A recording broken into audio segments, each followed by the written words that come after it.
हरे कृष्णा। ओम अज्ञानतिमिरन्धस्य ज्ञानाञ्जनशलाकया चक्षुरुन्मीलितं येन तस्मै श्रीगुरवे नमः। नमः ओं विष्णुपदाय कृष्णप्रेष्ठाय भूतले श्रीमते भक्तिवेदान्तस्वामीति नामिने। नमस्ते सरस्वती देवे गौरवाणी प्रचारिणे निर्विशेषशून्यवादी पाश्चात्यदेशतारिणे। वाञ्छाकल्पतरुभ्यश्च कृपा सिन्धुभ्य एव च पतितानां पावनेभ्यो वैष्णवेभ्यो नमो नमः। जय श्री कृष्ण चैतन्य प्रभो नित्यानंद श्री अद्वैत गदाधर शिवासादि गौर भक्तवृंद। हरे कृष्णा कृष्ण कृष्ण हरे हरे, हरे राम राम राम हरे हरे। हरे कृष्णा।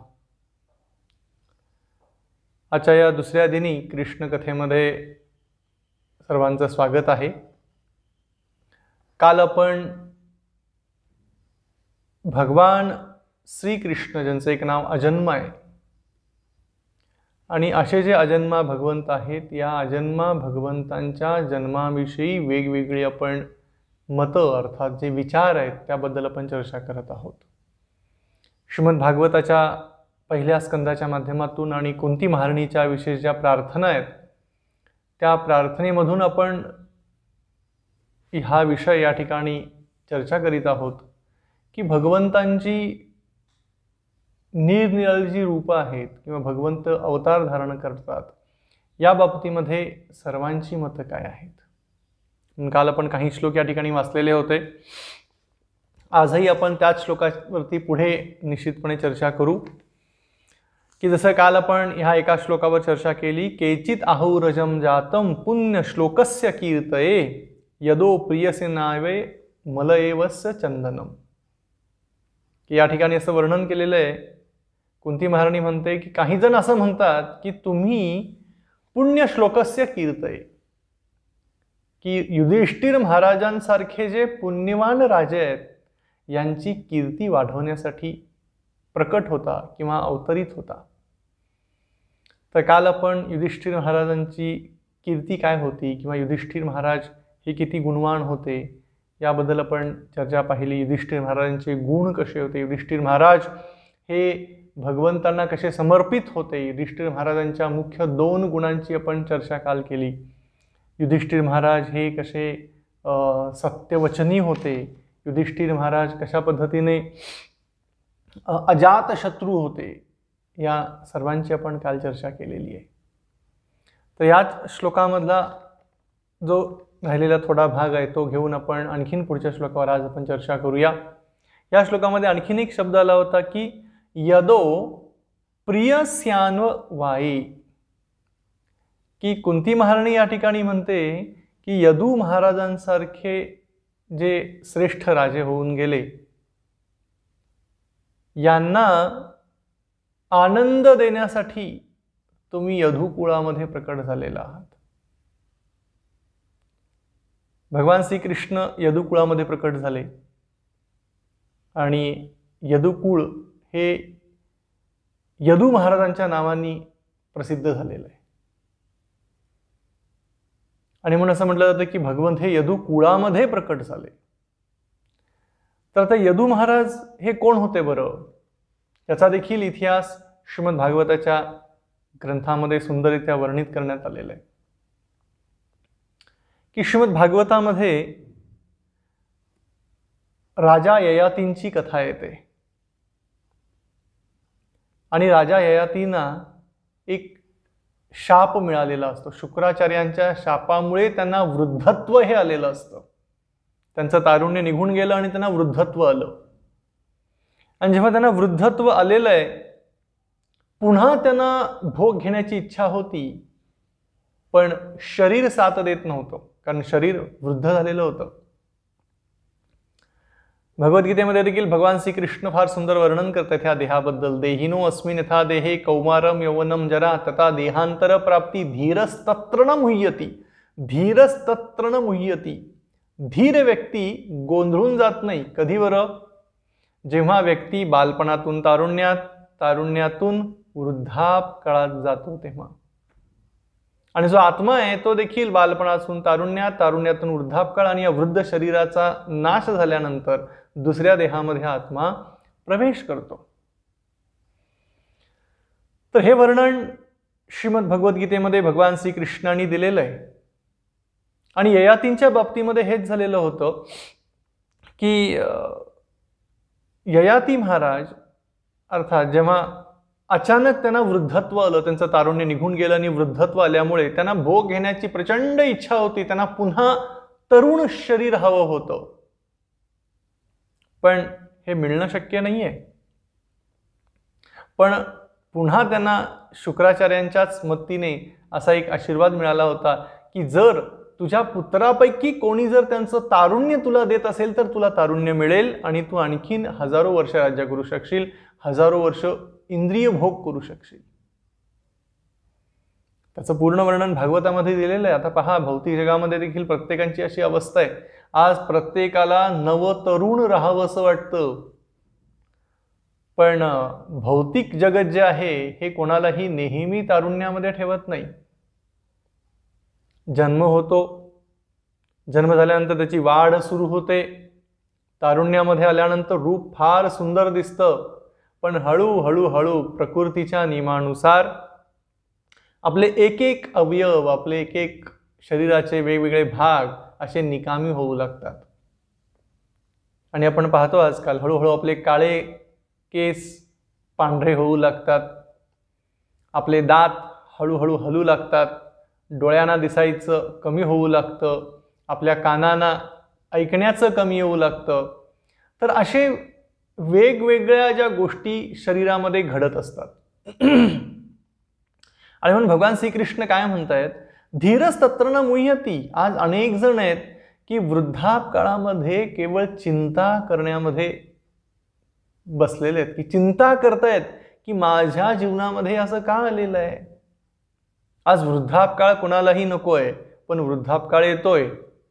आज प्रत्येकानं नेहमी पहा, आज जेवढ्या काही ह्या संपूर्ण समाजामध्ये, देशामध्ये, जगामध्ये जाहिराती आहेत, त्या जाहिराती यासाठीच आहेत की नेहमी आपण असं फिट राहणं गरजेचं आहे, तरुण राहणं गरजेचं आहे. पण प्रकृती ही आपल्याला नेहमी तरुण राहू देत नाही, आपल्याला वृद्धापकाळाकडे घेऊन जातेच.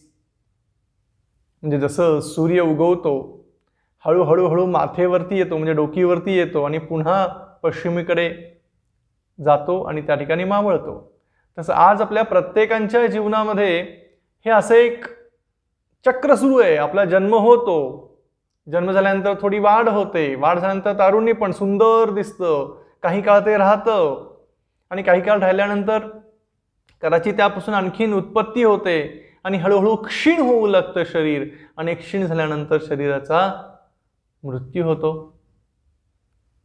आणि पण एक मात्र गोष्ट निश्चित ह्या जगामध्ये आहे, कोणालाही वृद्धत्व आवडत नाही, पण वृद्धत्व हे जबरदस्तीने आपल्याला देण्यात येतं. आज असं कोणी म्हणू शकतो का की मला वृद्धत्व नकोय? कोणी जरी म्हणत असेल तरी त्याचा काही उपयोग नाही होणार, जबरदस्तीने वृद्धत्व येणार. शंकराचार्यांनी देखील सुंदर वर्णन केलेलं आहे त्यांच्या लिखाणामध्ये की पुनरपि जननम पुनरपि मरणम पुनरपि जननी जठरे शयनम, की पुन्हा पुन्हा जन्म आहे, पुन्हा पुन्हा मृत्यू आहे, ह्या जगामध्ये घडत राहणार आहे. आणि आयुष्यभर नेहमी तो वेगवेगळ्या वासनेमध्ये, वेगवेगळ्या भोगामध्ये लागलेला असतो, केवळ शरीराचे चोचले पुरवण्यामध्ये लागलेला असतो. आणि वृद्धो यापी धृत्वा दंडम, वृद्धापकाळी हातामध्ये दंडा येतो, तदपिन मुच्छंती आशा पिंडम, आणि वृद्धापकाळामध्ये देखील आशा पिंडम, आशा ह्या निघून जात नाहीत. आणि म्हणून श्रीमद भागवताच्या माध्यमातून जर आपण बघू तर श्रीमद भागवत आपल्याला भगवंताच्या भक्तीकडे का घेऊन जातं. आज आपण कृष्णकथेची चर्चा करत आहोत. या कृष्णकथा कशासाठी आहेत? या कृष्णकथा आपल्याला भौतिक, जसं आपण काल एक श्लोक बघितला, ज्या श्लोकामध्ये स्वतः शुकदेव गोस्वामी वर्णन करतायत, शृणंती गायंती गृणंती भीक्षणः स्मरंती नंदंती तव हेतिनो जना. ज्या व्यक्तीला ह्या जन्म मृत्यूच्या चक्रातून दूर व्हायचंय त्यांनी भगवंताबद्दल श्रवण करावं, भगवंताचं गुणगान करावं, भगवंताचं स्मरण करावं. जसं ही कथा आपण पाहतो ययातींची, की ययाती जे होते त्यांना वृद्धत्व आलेलं होतं आणि वृद्धत्व आल्यामुळे ते आपल्या मुलांच्याकडे जातात आणि खास करून ते पहिल्यांदा यदूकडे जातात, जो त्यांचा मुलगा असतो. यदूला म्हणतात की अरे यदू, म्हणे मला वृद्धत्व आलेलं आहे आणि मला असं वर पण मिळालंय की मी कोणत्याही माझ्या मुलाचं तारुण्य घेऊ शकतो, कृपा करून तू मला तुझं तारुण्य दे.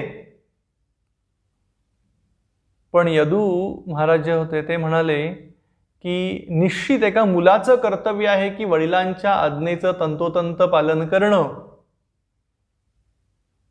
पण माझ्या बाबतीमध्ये जर सांगायचं असेल तर मी असं सांगेन, कारण मला जर मी तारुण्य माझं तुम्हाला दिलं तर मला निश्चितपणे माझ्या जीवनामध्ये मला जी गती प्राप्त करायची आहे, कारण असं वर्णन केलेलं भागवतामध्ये की यदू महाराज हे आपल्या जीवनाचं अंतिम ध्येय प्राप्त करण्याच्या मागे लागलेले होते. आणि अंतिम ध्येय काय आहे बरं प्रत्येकाच्या जीवनाचं? अंते नारायण स्मृती. अंतिम ध्येय हेच आहे आपलं की भगवत भक्ती प्राप्त करणं.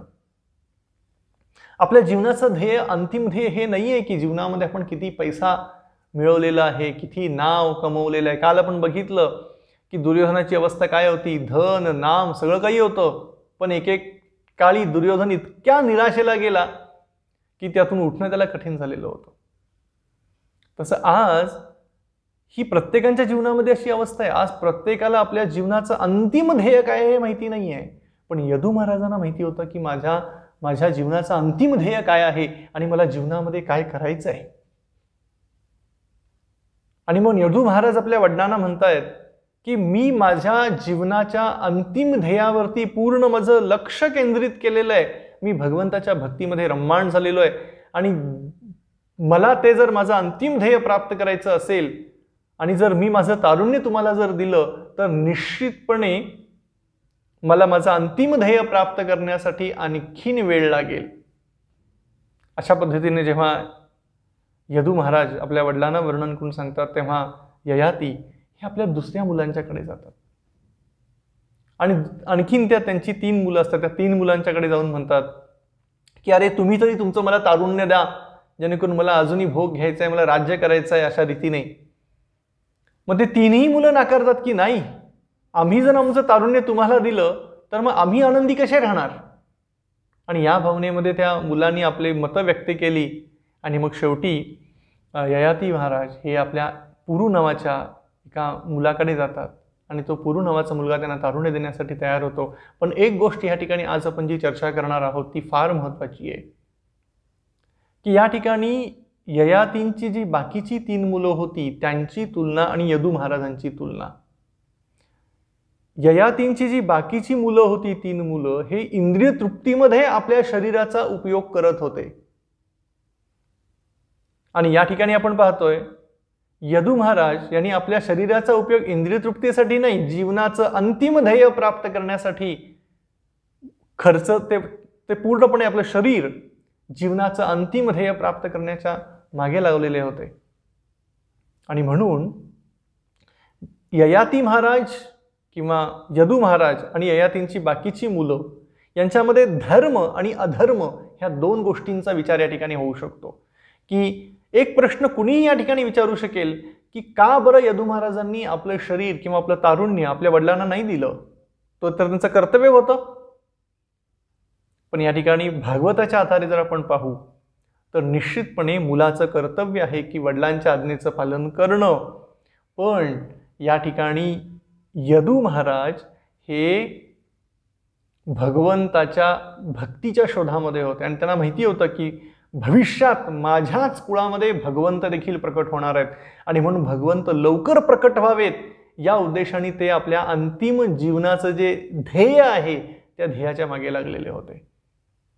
म्हणून जीवनाचं अंतिम ध्येय हेच आहे की कशा पद्धतीने भगवंताची भक्ती आपल्या जीवनामध्ये येईल.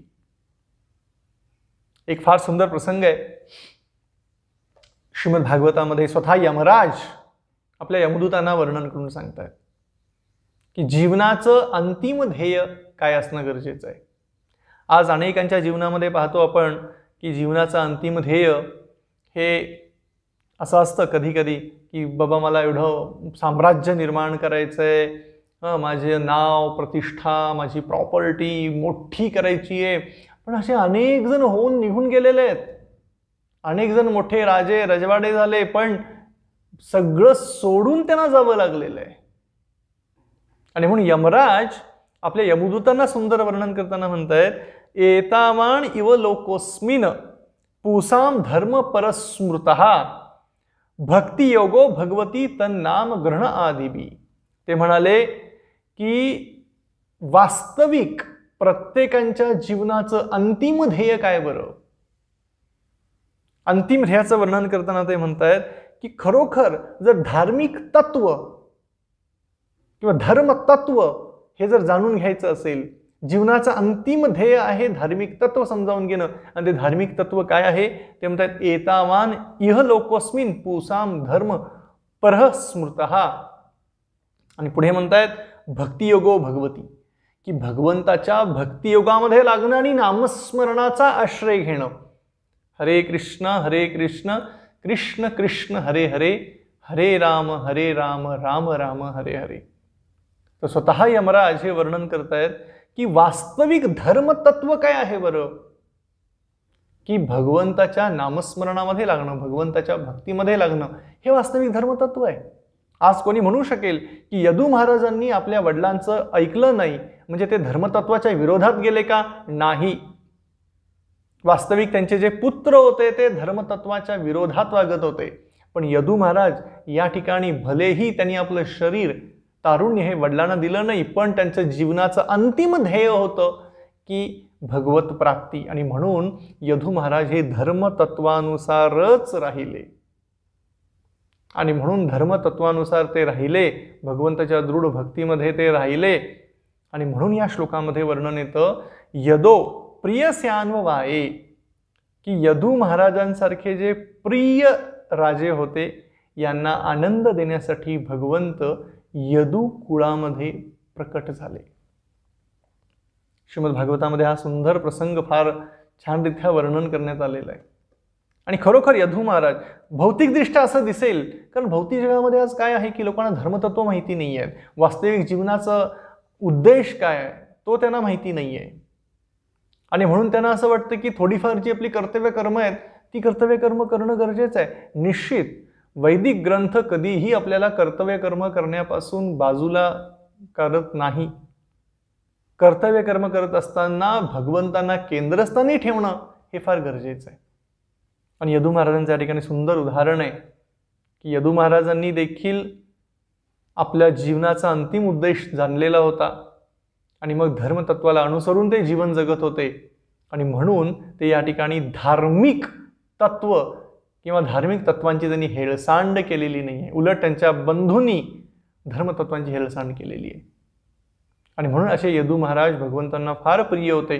आणि म्हणून भगवंत यदू महाराजांच्या कुळामध्ये प्रकट झालेले आहेत असं वर्णन या ठिकाणी श्रीमद भागवतामध्ये आलेलं आहे. आणि पुढच्या श्लोकामध्ये जो श्लोक आज आपण थोडासा विस्तार चर्चा करणार आहोत त्या ठिकाणी कुंती महाराणी म्हणते, फार सुंदर वर्णन आहे, अपरे वासुदेवस्य देवक्या याचितो भग्यात अजस्वमस्य क्षेमाय वधाय च सुरद्विषाम. कुंती महाराणी म्हणते, दुसरे असे काही जण म्हणतात की बाबा तुमच्या अवतरणाचं कारण काय आहे. दुसरे असे काही जण म्हणतात, वसुदेव आणि देवकी यांनी प्रार्थना केल्यामुळे तुम्ही त्यांचे पुत्र म्हणून जन्माला आलात. निसंशयपणे तुम्ही अजन्मा आहात, पण देवतांचे कल्याण व्हावे आणि म्हणून जे देवतांचा द्वेष करतात त्यांचा नाश करावा म्हणून तुम्ही जन्म घेता. पहा किती सुंदर वर्णन या ठिकाणी केलेलं आहे. आता 2 दिवसावरती जन्माष्टमी महोत्सव येऊन उभा राहिलेला आहे की का भगवंत प्रकट होत आहेत. किती वेगवेगळी सुंदर कारणं या ठिकाणी वर्णन केलेली आहेत. आता यामध्ये असं वर्णन येतं की वसुदेव देवकींनी प्रार्थना केलेल्या आहेत. आणि त्याचंही वर्णन श्रीमद भागवतामध्ये फार सुंदररित्या येतं की काय प्रार्थना वसुदेव देवकीनी केलेल्या होत्या. प्रसंग असा आहे की जेव्हा कंसाच्या कारागृहामध्ये वसुदेव आणि देवकी दोघेही आहेत आणि देवकीच्या 6 पुत्रांना कंसाने मारलेलं आहे, 7वा गर्भ स्थानांतरित झालेला आहे आणि 8वे पुत्र म्हणून स्वतः भगवंत त्या ठिकाणी प्रकट झालेले आहेत आणि भगवान श्रीकृष्ण स्वतः त्या ठिकाणी प्रकट झालेले आहेत. आणि भगवंतांना प्रकट झालेलं पाहून वसुदेव देवकी दोघेही प्रार्थना करतायत. खास करून देवकी प्रार्थना करते, म्हणते की भगवंता या सगळ्या दुःखाच्या भवसागरातून तुम्ही आमचं रक्षण करा. आणि वसुदेव देवकींच्या प्रार्थनेमुळे भगवंत स्वतः एक बालरूप धारण करून त्यांच्या समोर प्रकट होतात. आणि मग तेच स्वतः श्रीकृष्ण प्रकट झाले आणि स्वतः भगवंत त्यांना सांगतात की तुम्ही मला इथून स्थानांतरित करा, गोकुळामध्ये घेऊन जा. आणि ही कथा संपूर्ण श्रीमद भागवतामध्ये फार सुंदर येते, या ठिकाणी वर्णन करण्यात आलेली आहे. आणि मग यशोदा मातेला जी पुत्री झालेली असते त्या पुत्रीला मग इकडे घेऊन या, हे सगळं भगवंत वसुदेवांना सांगतात. मग यामध्ये मुख्य एक भाग असा आहे की स्वतः जेव्हा भगवंत त्या कारागृहामध्ये वसुदेव देवकी समोर प्रकट झाले तेव्हा भगवंत वसुदेव आणि देवकी यांच्या आधीच्या जन्माबद्दल वर्णन करतायत. आणि स्वतः भगवंत म्हणतायत की एका युगामध्ये हे आई, स्वतः देवकीला ते म्हणतायत की तू आणि अर्थात वसुदेव म्हणजे माझे वडील दोघेही, त्यावेळी तुमची नावं होती सुतपा आणि पृष्णी. आणि सुतपा हे प्रजापती होते, त्यांच्यावर जबाबदारी देण्यात आलेली होती की प्रजा वाढवण्याची. पण तुम्ही दोघेही माझ्या भक्तीमध्ये लागल्यामुळे, तुम्ही दृढ माझ्या भक्तीमध्ये लागलेला होतात, कठोर तपस्या केली.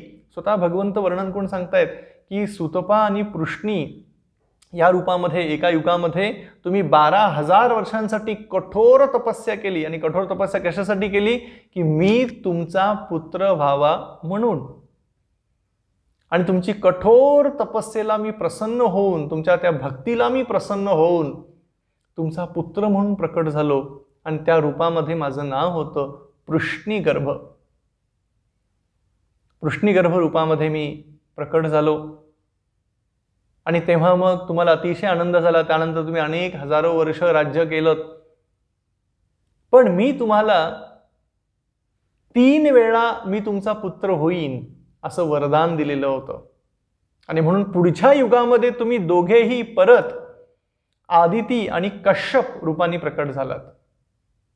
आणि जेव्हा आदिती आणि कश्यप रूपाने प्रकट झालात तेव्हा मी तुमचा पुत्र वामनदेव म्हणून प्रकट झालो, बटूच्या रूपामध्ये. आणि त्यावेळी मग मी आणखीन वेगवेगळ्या लीला केलेल्या आहेत. आणि आता तिसऱ्यांदा हे माते तू साक्षात या ठिकाणी देवकी आहेस आणि स्वतः माझे वडील वसुदेव, तर मी तुमच्या पोटी साक्षात कृष्ण म्हणून आता प्रकट झालेलो आहे. तर अशा रीतीने स्वतः भगवंत वसुदेव देवकींच्या मागच्या युगातील त्यांच्या नावाबद्दल, त्यांच्या रूपाबद्दल, देहाबद्दल सगळं वर्णन करून सांगतात त्या ठिकाणी. आणि केवळ तुमची इच्छा होती की मी तुमचा पुत्र व्हावा आणि म्हणून तुमच्या इच्छेपोटी मी तुमचा पुत्र म्हणून या ठिकाणी प्रकट झालेलो आहे. आणि जसं या ठिकाणी आजच्या श्लोकामध्ये येतं, या ठिकाणी कुंती महाराणी काय म्हणते, अपरे वासुदेवस्य देवक्या याचितोभ्यगात, की वसुदेव आणि देवकी यांनी प्रार्थना केल्यामुळे तुम्ही प्रकट झालात.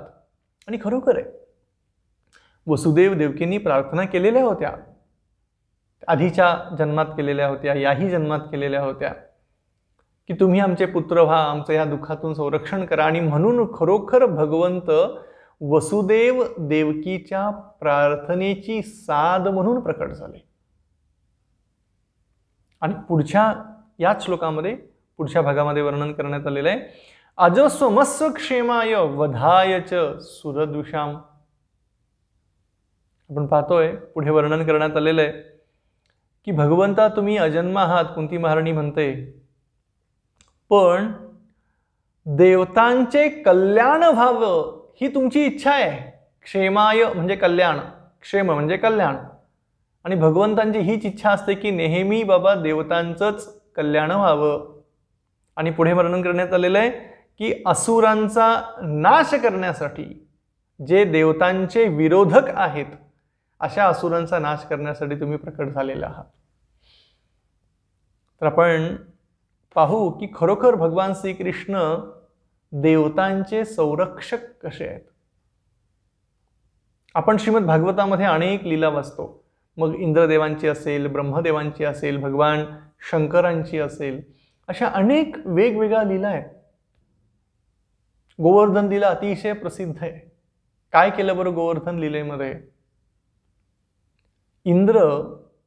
ज्या इंद्राला एक गर्व आलेला होता आपल्या स्वतःच्या प्रतिष्ठेचा म्हणा, आपल्या स्वतःच्या पदाचा, आणि इंद्राचं गर्व हरण करण्यासाठी भगवंतांनी गोवर्धन लीला केली.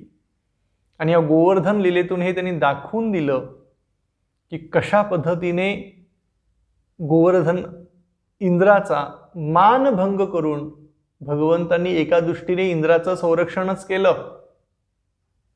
म्हणजे एका दृष्टीने ह्या ठिकाणी जे म्हटले, कुंती महाराणी म्हणते या श्लोकामध्ये की देवतांचं कल्याणच म्हणजे इंद्राचा मानभंग करून भगवंतांनी एका दृष्टीने इंद्राचं कल्याण केलेलं आहे, क्षेम केलेलं आहे. कारण अहंकार हा माणसाला जगू देत नाही. हा भयानक अहंकार, फार भयानक आहे. जेव्हा आपल्या पदाचा अहंकार येतो, जेव्हा आपल्या प्रतिष्ठेचा अहंकार आपल्याला येतो, तेव्हा व्यक्तीला असं वाटतं की माझ्यासारखा मीच आहे.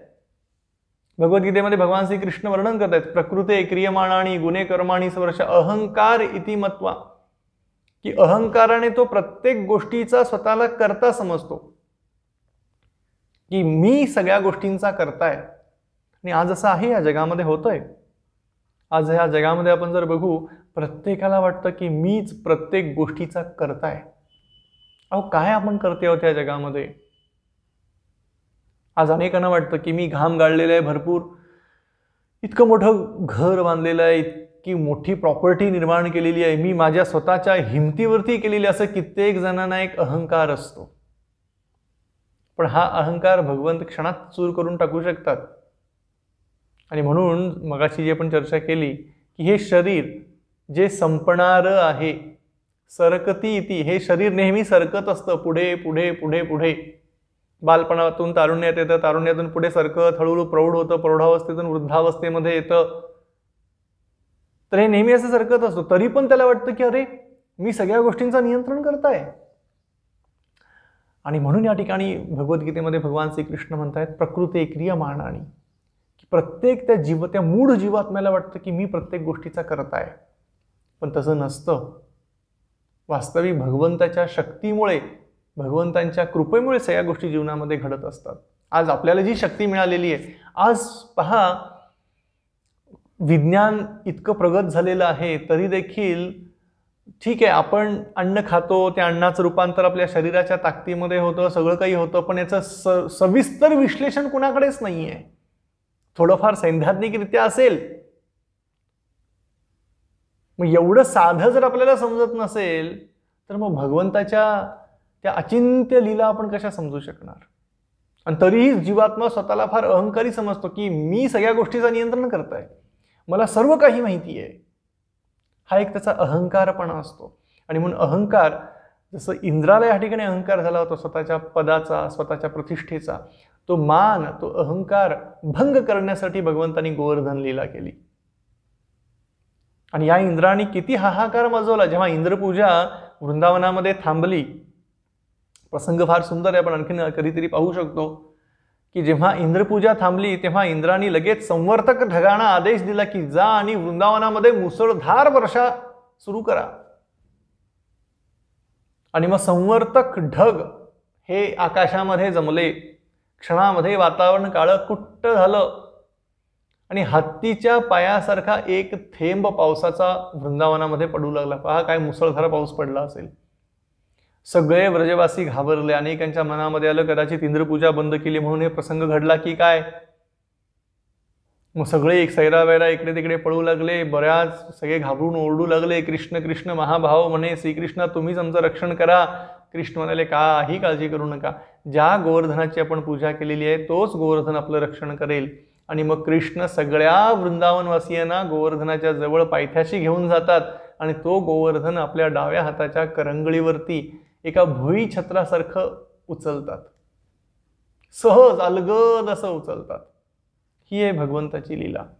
आणि इकडे मग इंद्र 7 दिवस 7 रात्र धो धो धो धो पाऊस पाडायचा प्रयत्न करतो, पण वृंदावनामध्ये काहीही नुकसान होत नाही, काडीचंही नुकसान होत नाही. आणि मग नंतर इंद्राला कळून चुकतं की अरे कदाचित मी काहीतरी मोठा अपराध केला, भगवान श्रीकृष्णांना समजू नाही शकलो. आणि मग इंद्र येऊन भगवान श्रीकृष्णांची क्षमा मागतो आणि मग स्वतः भगवान देखील क्षमा करून टाकतात मोठ्या उदार हृदयाने. पण या ठिकाणी काय झालेलं आहे, इंद्राचं क्षेम, जसे या श्लोकामध्ये वर्णन, अजस्वमस्व क्षेमाय, देवतांचं कल्याण व्हावं आणि जे असुर आहेत, देवतांचा द्वेष करणारे आहेत, यांचा नाश. मग आता एका दृष्टीने इंद्राचा मानभंग करून भगवंतांनी इंद्रावरती विशेष कृपाच केलेली होती, कारण अहंकार हा माणसाचा शत्रू आहे आणि तो घातक जीवनाकडे घेऊन जातो. आणि म्हणून इंद्राला त्या परिस्थितीतून भगवंतांनी वाचवलं, म्हणजे इंद्राचं एका दृष्टीने क्षेम, कल्याण केलेलं आहे. आणि म्हणून या ठिकाणी शब्दप्रयोग वापरण्यात आलेला आहे की क्षेमाय, तुम्ही देवतांचं कल्याण करता. आणखीन कोणकोणत्या देवतांचं कल्याण केलं? ब्रह्मदेव. पहा, ब्रह्मदेवांचं देखील भगवंतांनी कसं क्षेम केलेलं आहे, कल्याण केलेलं आहे. ब्रह्मविमोहन लीला आपल्या सर्वांना माहिती आहे.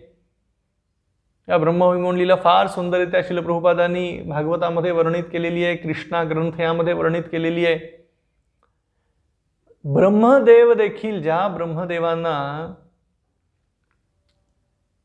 दिशेसारखी, म्हणजे 4 दिशा असतील तर 4 मुख आहेत, तर एवढे मस्तक असून देखील ब्रह्मदेव भगवंतांना समजू शकले नाहीत, त्यांच्या लीला नाही समजू शकले.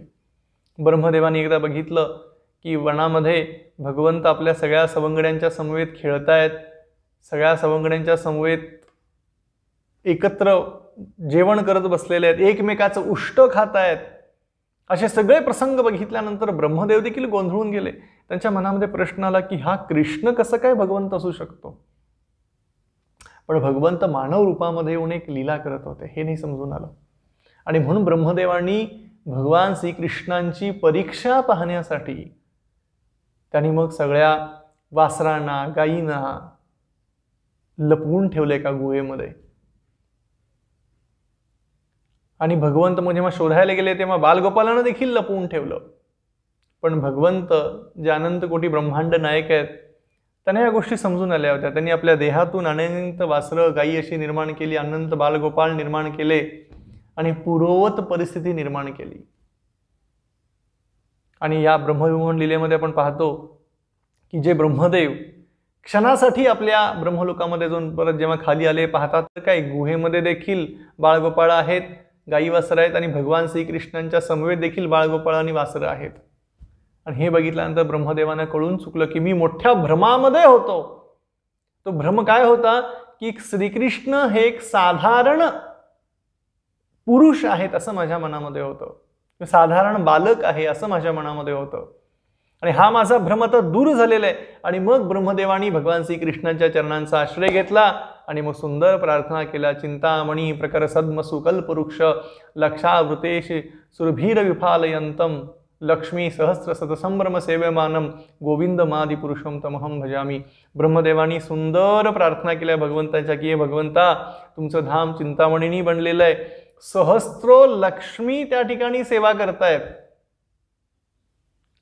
तुम्ही गायींचे, तुम्ही गोपाळात, हजारो गायी त्या ठिकाणी आहेत. असं सुंदर सुंदर सुंदर प्रार्थनेमध्ये ब्रह्मदेव भगवान श्रीकृष्णांची प्रार्थना करतात. वेणून कोणंतम रविंद दलायताक्षम बरहावतम समसुतम सुंदर सुंदरांगम कंदर्प कोटी कमनीय विशेष शोभम. की भगवंताचं रूप किती सुंदर आहे. वेणून कोणंतम रविंद, स्वतः वेणू वाजवणारे आहेत. त्यानंतर त्यांचं जे सुंदर रूप आहे हे अनंत कोटी कोटी कामदेव देखील फिके पडतील इतकं सुंदर रूप भगवंतांचं आहे. तर अशा रीतीने ब्रह्मदेवांनी भगवंताची फार सुंदर स्तुती ही अर्पण केलेली आहे. अर्थात भगवंतांनी ब्रह्मदेवांचं देखील क्षेम केलं, कल्याण केलं. कशा माध्यमातून? की त्यांच्या मनामध्ये जो एक भ्रम निर्माण झालेला होता की कृष्ण म्हणजे एक साधारण बालक आहेत, तो भ्रम त्यांनी काढून टाकला. आणि म्हणून या ठिकाणी वर्णन येतं की देवतांचं कल्याण भगवंत करतात. इंद्रदेवांच्या बद्दल आपण पाहतो, ब्रह्मदेवांच्या बद्दल पाहतो. भगवान शिवांच्या बद्दल काय वर्णन करावं? वैष्णवानाम यथाशंभू असं त्यांना म्हटलेलं आहे. भगवान शिव हे वैष्णवामध्ये सर्वश्रेष्ठ आहेत. आशुतोष असं देखील त्यांचं एक नाव आहे की त्यांना जर कोणी प्रार्थना केली तर लगेच प्रसन्न होतात. तर असे भगवान शिव देखील, यांचं देखील सुंदर वर्णन श्रीमद भागवतामध्ये येतं की कशा पद्धतीने भगवंतांनी त्यांचं देखील क्षेम, कल्याण हे केलेलं आहे. प्रसंग फार सुंदर आहे. श्रीमद भागवताच्या 10व्या स्कंधामध्ये ही कथा येते. एक असुर होता ज्याचं नाव होतं वृकासुर. आणि हा वृकासुर भगवान शिवांची तपस्या करण्यामध्ये बसला होता. भगवान शिवांना प्रसन्न करण्याचा तो प्रयत्न करत होता. आणि भरपूर अशी मोठी तपस्या केली आणि सर्वात शेवटी त्यांनी एक मोठा यज्ञ कुंड आयोजित केलेला होता. आणि भगवान शिवांना प्रसन्न करण्यासाठी स्वतःचं मस्तक तो त्या यज्ञकुंडामध्ये अर्पण करत होता. इतक्यात भगवान शिव तिथे प्रकट झाले आणि म्हणाले, अरे मी तुझ्यावरती खूप प्रसन्न आहे, माग तुला काय पाहिजे. आणि त्या वृकासुराने भगवान शिवांच्याकडे एक वरदान मागितलं. काय वरदान मागितलं? म्हणे, मी ज्याच्या मस्तकावरती हात ठेवेन तो जळून भस्मसात होईल. पहा, म्हणजे मागून असुरांची हीच बुद्धी असते बरं का, की मागून काय मागायचंय देवांकडे, की भगवंताकडे काय मागितलं पाहिजे, हे असुर लोकांना कधीच समजत नाही. पण महान आचार्य, वैष्णव, भक्त, साधू हे आपल्याला सांगतायत की भगवंताकडे काय मागितलं पाहिजे आपण. चैतन्य महाप्रभूंनी आपल्या सर्वांना सुंदररित्या सांगितलेले काय मागायचं आहे भगवंताकडे. न धनम न जनम न सुंदरीम कविताम वा जगदीश कामये मम जन्मनी जन्मनीश्वरे भवतात भक्तीर अहैतुकी त्वयी. की हे भगवंता, चैतन्य महाप्रभू म्हणतायत की मला धन, सुंदरी या गोष्टी काहीही नकोत भौतिक जगातल्या. मम जन्मनी जन्मनीश्वरे भवतात भक्तीर अहैतुकी त्वयी. जन्मजन्मांतर मला तुमची भक्ती मिळू द्या, हे मागणं गरजेचं आहे.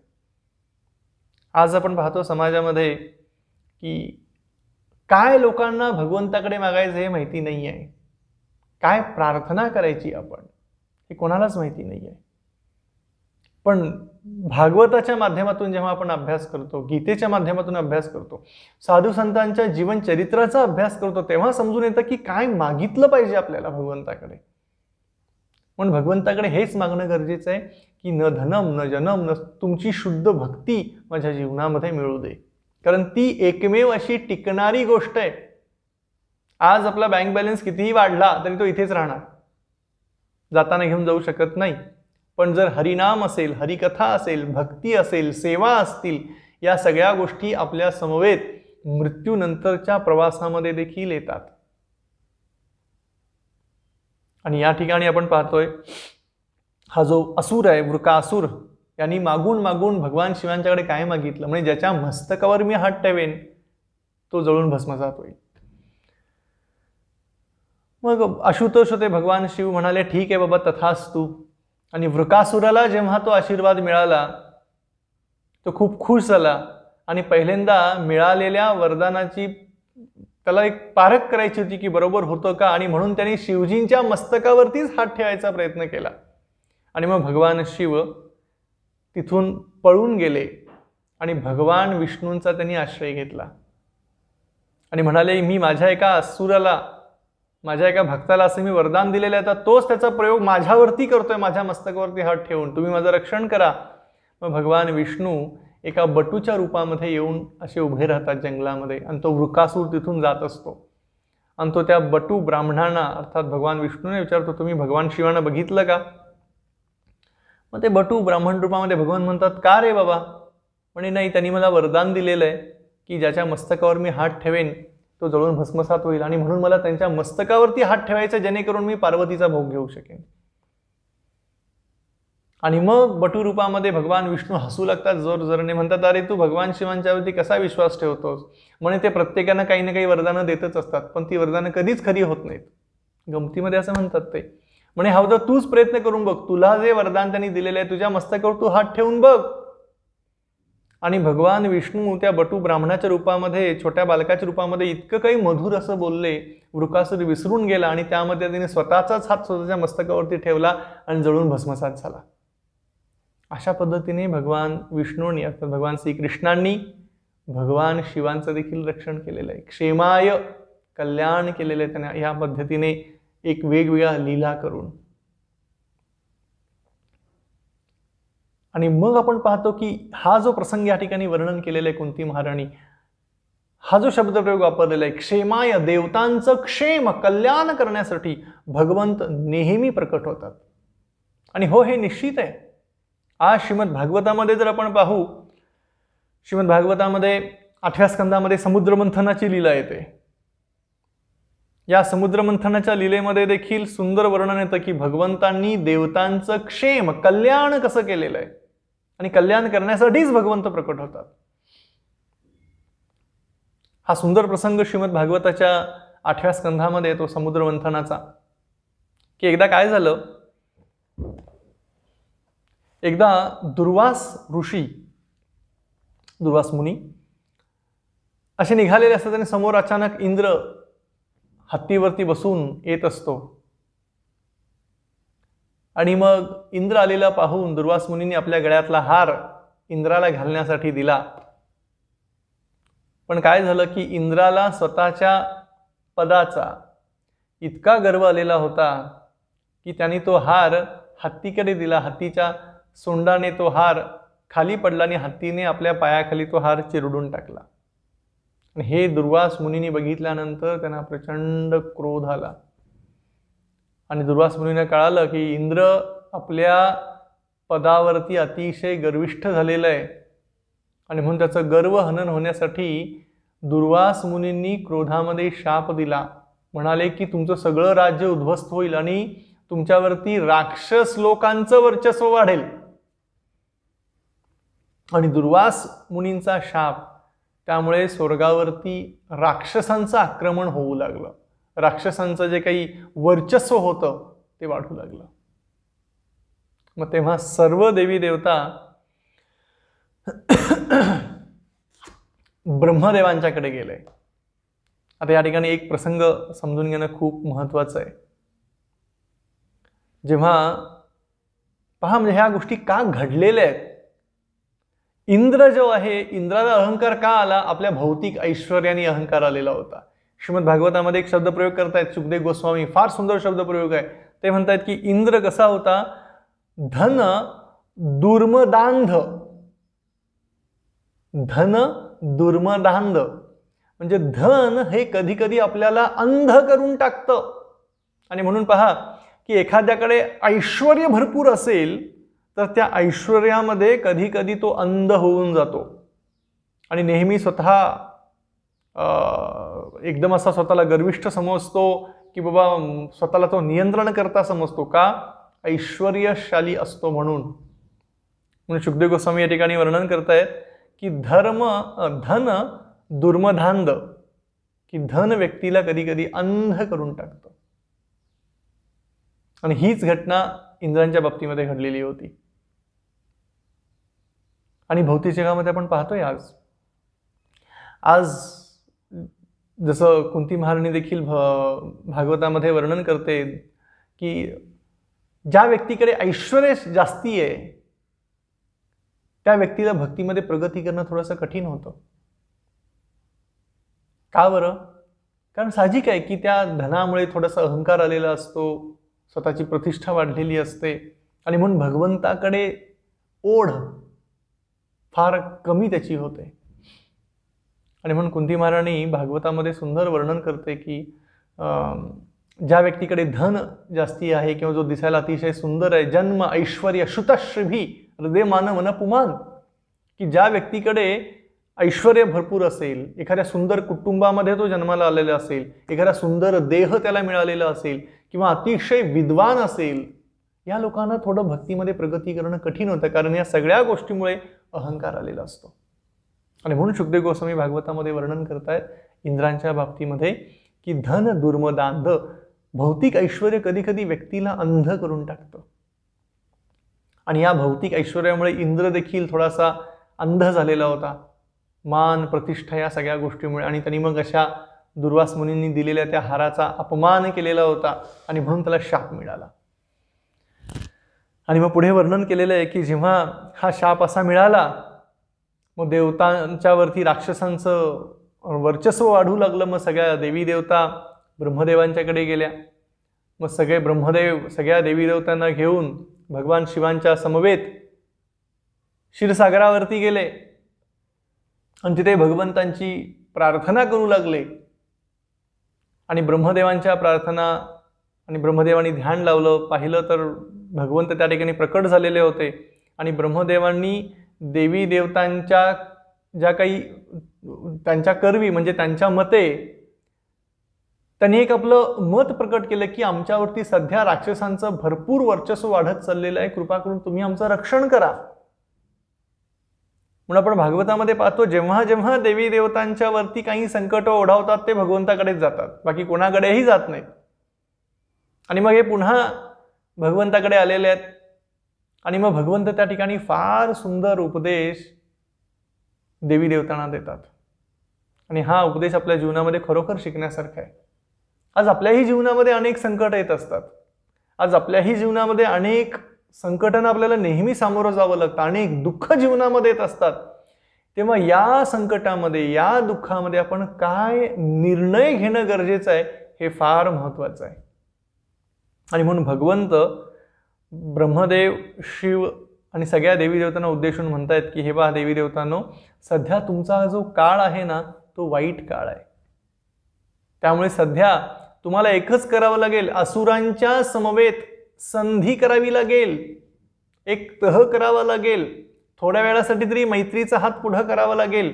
आणि जर तुम्ही असं केलं नाही तर तुमच्यावरती असुरांचं राज्य वाढेलच. आणि म्हणून आपण पाहतो की स्वतः भगवंत या देवी देवतांना उपदेश देताना एक सुंदर दृष्टांत देतात.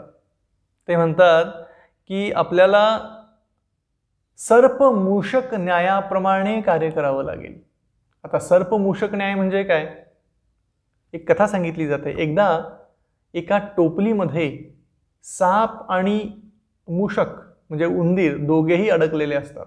दोघांनाही बाहेर जाता येत नाही. त्या दोघांच्या मध्ये चर्चा होते.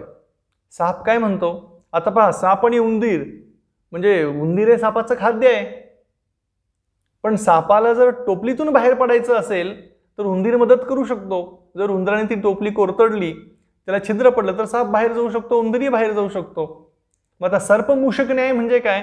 सापाने सांगितलं, सापाने उंदराशी थोडीशी मैत्री केली, म्हणाले की अरे उंदरा तू ह्या टोपलीला थोडंसं छिद्र पाड, तूही बाहेर जा मी बाहेर जाऊ.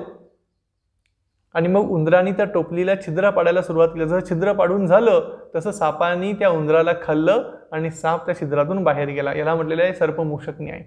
तसं भगवंत सगळ्या देवी देवतांना वर्णन करून सांगतायत सध्या तुमचा काळ खूप वाईट आहे. तुम्ही या राक्षसांच्या समवेत थोडी संधी करा, तह करा, त्यांच्यासोबत थोडी हात मिळवणी करा. आणि मग तिथे भगवंत म्हणतात की तुम्ही दोघंही एकत्र येऊन म्हणजे राक्षस आणि देवता एकत्र येऊन एक समुद्र मंथन करा. आणि समुद्र मंथनातून जे अमृत येईल ते अमृत देवतांनाच मिळेल आणि त्यामुळे तुम्हाला अमर होता येईल. आणि अशा पद्धतीने आपण पाहतो ज्या ह्या आजच्या श्लोकामध्ये आपण चर्चा करतोय, काही झालं तरी भगवंत देवतांचं कल्याण क्षेम कसं होईल हेच पाहतात. आणि मग भगवंतांनी देवतांना सांगितलं की तुम्ही दोघंही एकत्र येऊन समुद्राचं मंथन करा आणि त्या मंथनातून अमृत येईल, त्या अमृताचं पान तुम्ही करा, तुम्ही अमर व्हाल. आणि अशा रीतीने भगवंतांनी आदेश देऊन भगवंत त्या ठिकाणी अप्रकट झाले. आणि मग सगळ्या देवी देवता ह्या विचार करू लागल्या की आता समुद्राचं मंथन करणं गरजेचं आहे. आणि मग समुद्र मंथनाला त्या ठिकाणी सुरुवात झालेली आहे. अर्थात समुद्र मंथन करणं म्हणजे काही साधी गोष्ट नव्हती. स्वतः भगवंतांनी सांगितलं की मंदार चल हा जो पर्वत आहे किंवा मंदार पर्वत याला तुम्ही रवीसारखा त्याचा उपयोग करा, वासुकी सापाचा उपयोग रस्सीसारखा करा आणि समुद्राचा तुम्ही एक चरवण घुसळण करा आणि त्यातून निश्चितच अमृत बाहेर येईल. ही कथा खूप मोठी आहे, पण मुख्य सार आपण पाहूया की अजस्वमस्य क्षेमाय, की भगवान श्रीकृष्ण हे कसे देवतांचं क्षेम कल्याण करायचा नेहमी प्रयत्न करत असतात आणि देवतांना त्रास देणारे जे असुर आहेत यांचा कसा नाश करत असतात. मग भगवंतांनी सांगितलं की तुम्ही समुद्रमंथना सुरू करा. मग समुद्रमंथनासाठीचा मंदार पर्वत जो मोठा असा पर्वत होता तो त्या ठिकाणी सगळे देवी देवता एकत्रित आणू लागले, पण तो पर्वत इतका मोठा होता तो उचलून आणता आणता अनेक देवी देवता राक्षस मृत्युमुखी पडले आणि मग शेवटी स्वतः भगवान विष्णू गरुडावर आरूढ होऊन त्या ठिकाणी आले आणि मग गरुडावर आरूढ होऊन तो जो मंदार पर्वत होता तो मंदार पर्वत त्यांनी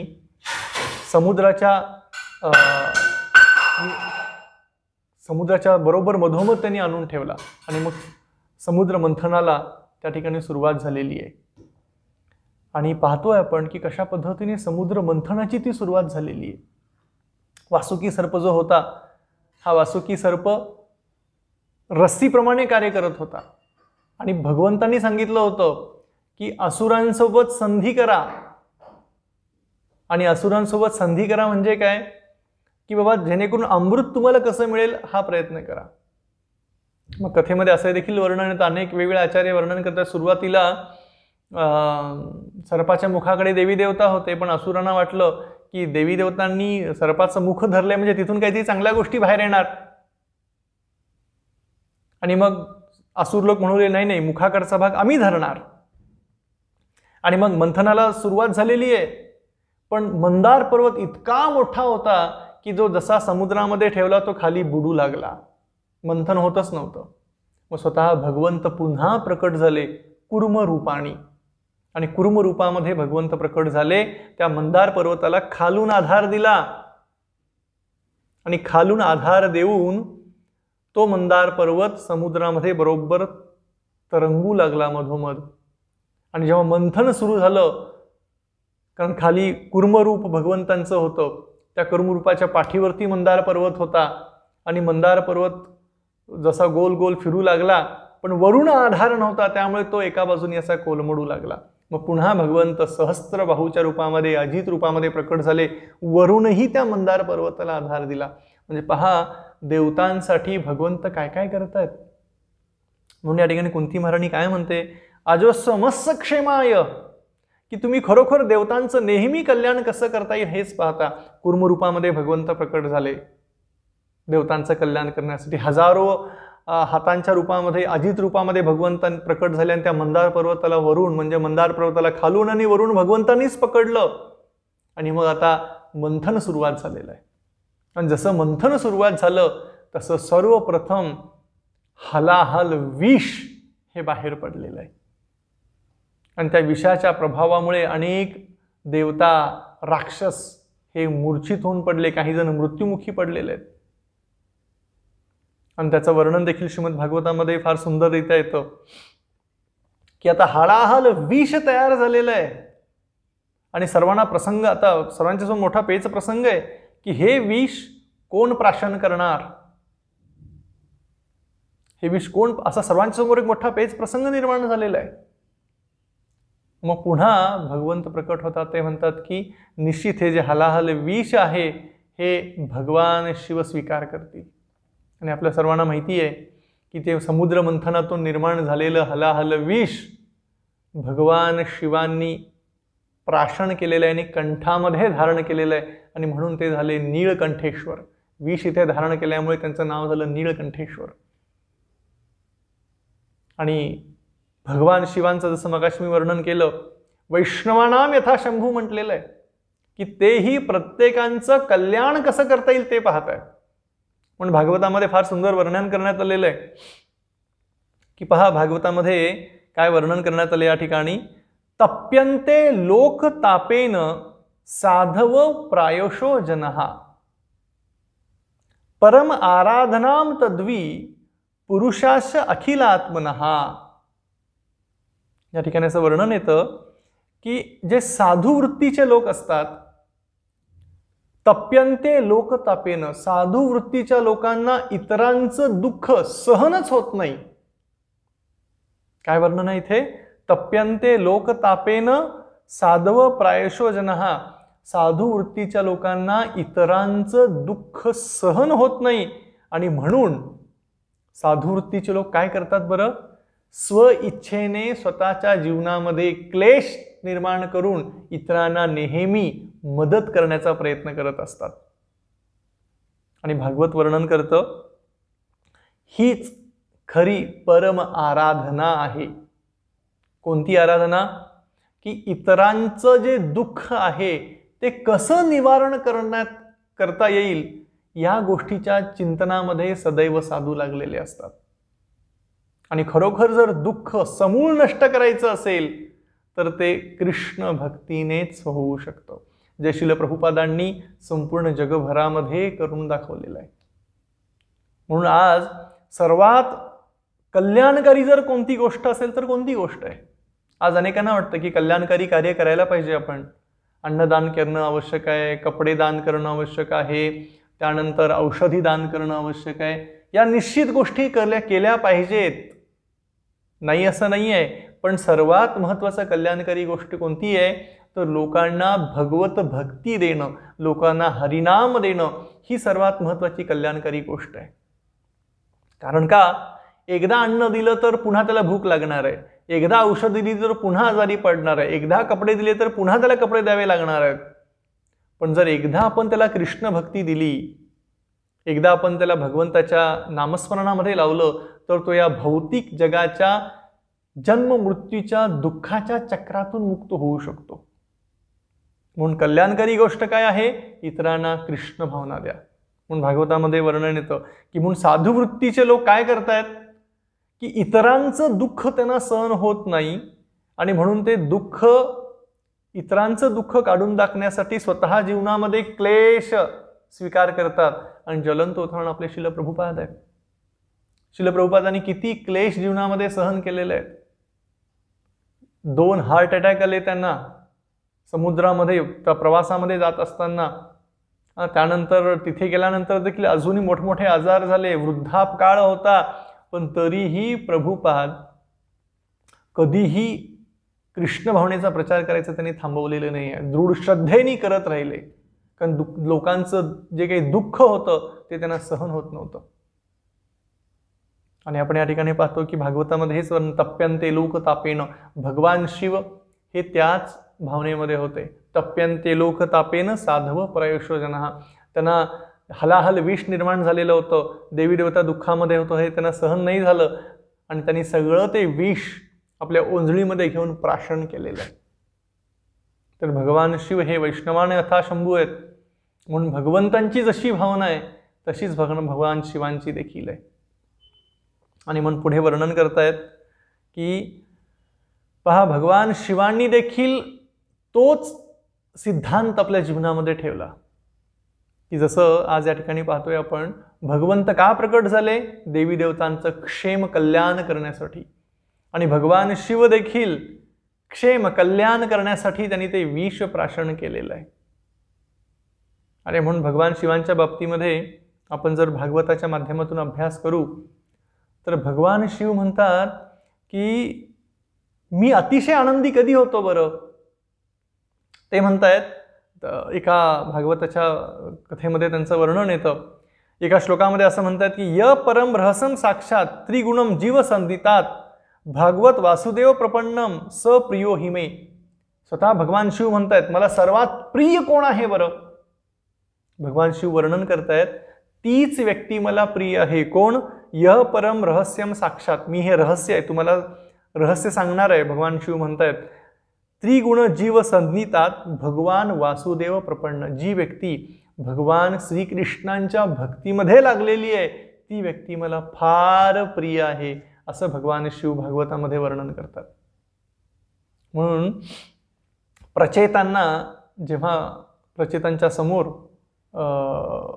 भगवान शिव प्रकट झालेले असतात तेव्हा हे स्वतः भगवान शिव म्हणतायत की जी व्यक्ती भगवंताच्या भक्तीमध्ये लागलेली आहे ती मला अतिशय प्रिय आहे. म्हणून भगवान शिवांना देखील हरिनाम हे खूप आवडतं. हरे कृष्ण कृष्ण कृष्ण हरे हरे, हरे राम राम राम हरे हरे. आणि म्हणून भगवान श्रीकृष्णांची जे भक्त आहेत हे भक्त भगवान शिवांना फार प्रिय आहेत, असं वर्णन स्वतः भगवान शिव भागवतामध्ये करतायत. आणि म्हणून आपण पाहतो की क्षेमाय, जसं भगवान श्रीकृष्ण देवतांचं क्षेम करण्याचा प्रयत्न करत आहेत, समुद्र मंथनामध्ये देखील आपण पाहतो की कशा रीतीने देवतांचं कल्याण करण्यासाठी भगवंत वेगवेगळी रूपं धारण करत आहेत. आणि भगवान शिव देखील देवतांचं कल्याण करण्यासाठी ते विष त्यांनी प्राशन केलेलं आहे. आणि म्हणून आजच्या या श्लोकामध्ये आपण या ठिकाणी पाहतोय आजस्वमस्व क्षेमाय, की वसुदेव देवकींच्या प्रार्थना झाल्या म्हणून भगवंत प्रकट झाले, आणि त्या समवेत देवी देवतांचं कल्याण करण्यासाठी, क्षेम करण्यासाठी, आणि देवी देवतांच्या वरती जे त्रास देणारे जे असुर आहेत त्या असुरांचा नाश करण्यासाठी भगवंत हे प्रकट होत आहेत. जितक्या सुंदर रीतीने हे वर्णन या ठिकाणी करण्यात आलेलं आहे. आणि म्हणून आपण पाहतो की भगवंतांची ही वेगवेगळी कारणं आहेत की भगवंत का प्रकट होत आहेत. मग भगवान श्रीकृष्ण स्वतः आले, प्रभू रामचंद्रांच्या रूपामध्ये देखील आले, नरसिंह रूपामध्ये देखील ते आलेले आहेत. वेगवेगळ्या रूपामध्ये येऊन त्यांनी काय केलेलं आहे? क्षेम, कल्याण केलेलं आहे. मग देवतांचं रक्षण त्यांनी केलेलं आहे. देवतांना जे त्रास देणारे जे राक्षस आहेत त्या राक्षसांचा त्यांनी असुर केलेलं आहे. आणि म्हणून पुढच्या श्लोकामध्ये कुंती महाराणी या ठिकाणी म्हणते की भारावतारण्यांनी भुये नाम इवोधदो सिंदंत्या भूरी भारेण जातो आत्मभुवार्तितः. कुंती महाराणी म्हणते इतर बाकीचे जे कोणी आहेत ते काय म्हणतायत? समुद्रातील नौकेला ओझे व्हावे त्याप्रमाणे पृथ्वी भाराक्रांत झाली, म्हणून ब्रह्मदेवानी प्रार्थना केल्यावरून तिचे दुःख हरण करण्यासाठी तुम्ही आविर्भूत झालेला आहात. आता आपण काल आणि आज ह्या वेगवेगळ्या दोन विषयांच्यावरती चर्चा केली. एक होता विषय कालचा की युधिष्ठिर महाराजांची कीर्ती वाढवण्यासाठी, यदू महाराजांना आनंद देण्यासाठी. आज आपण बघितलं की देवी देवतांचं क्षेम, कल्याण करण्यासाठी भगवंत प्रकट झालेले आहेत. वसुदेव देवकींच्या प्रार्थनेसाठी भगवंत प्रकट झालेले आहेत. आता देवकी माता म्हणते की समुद्रातील नौकेला ओझे व्हावे त्याप्रमाणे पृथ्वीला देखील ओझं झालेलं होतं, पृथ्वीला भार झालेला होता, आणि पृथ्वीचा भार नाश करण्यासाठी भारनाश मुकुंदो, स्वतः मुकुंद भगवान श्रीकृष्ण प्रकट झालेले आहेत. म्हणून आपण पुढच्या सत्रामध्ये हे पाहूया की या पृथ्वीला असा कोणता भार झालेला होता की तो भार नाहीसा करण्यासाठी भगवंत प्रकट झालेले आहेत.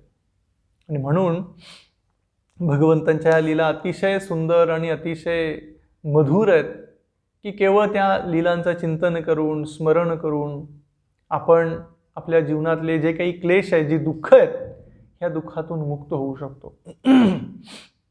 आणि म्हणून या ठिकाणी कुंती महाराणी आपल्या सर्वांसाठी ह्या सुंदर प्रार्थनेच्या रूपामध्ये आपल्या सर्वांना एक शिकवण देते की पहा भगवंत कोणकोणत्या कारणासाठी आणि कशासाठी प्रकट होतात. तर पुढच्या सत्रामध्ये आपण पाहू पृथ्वीला भार का झालेला होता, कोणत्या गोष्टींचा भार झालेला होता, आणि तो पृथ्वीचा भार नाहीसा करण्यासाठी भगवंतांनी काय काय केलेलं आहे, आणि मग वास्तविक भगवंतांचा अवतार घेण्याचा जो मुख्य उद्देश काय आहे तो आपण पाहू. खूप खूप धन्यवाद. हरे कृष्ण कृष्ण कृष्ण हरे हरे, हरे राम राम राम हरे हरे.